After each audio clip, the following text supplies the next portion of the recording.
morning! It's me, your Lagaw Wonder. And for today's ganap, I'm here at the famous, the Pride of Cadiz City, Negros Occidental, Lakawon.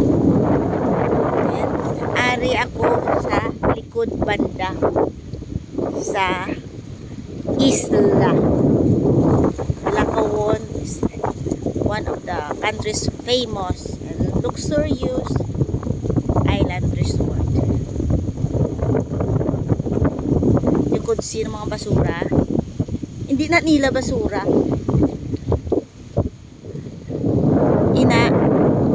Basura from inbalik sa dagat, from the communities o kundi man na halin baga basura nyo mga isla mga pareha sini, they suffered much kay dira pinadala sa dagat. Look, after pandemic, grabe kinang damage or ang nahatag sa pandemic sa Lakawon Resort. It's a manifest that even how luxurious, how high-end resort like this, mag-aabot ng panahon nga it will be tested sang mga bagay nga hindi wala sang no one could ever imagine. I see this cottage is nagihina sila pamangkutan ko, other side bedroom and may sarili nga banyo, may mga basura. Siyempre siguro maglain kung change of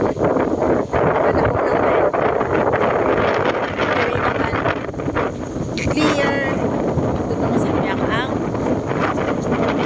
ang hangin, strong winds.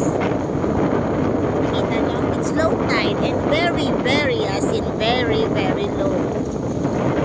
I could hardly see the Pag-unseen area. Much affected. It was in 2015 for Ginas na napamangkutan ko ang Lakawon came into existence. And sa pandemic, from 1,000 employees or dito the resort manager down to 100, sobra 100 na lang.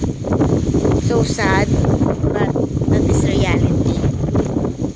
Amo na nga, we should always be thankful. And as I said, how high-end, how luxurious, how beautiful this island once, pero still it faded away, and no one ever anticipated that pandemic would hit us. But it shows how resilient we are.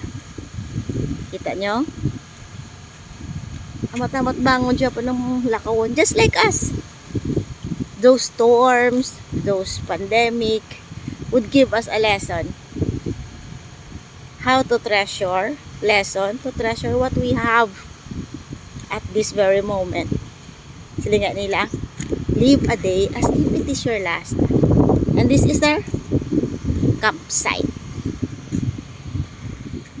Morning! Ta, enjoy tang Lakawon.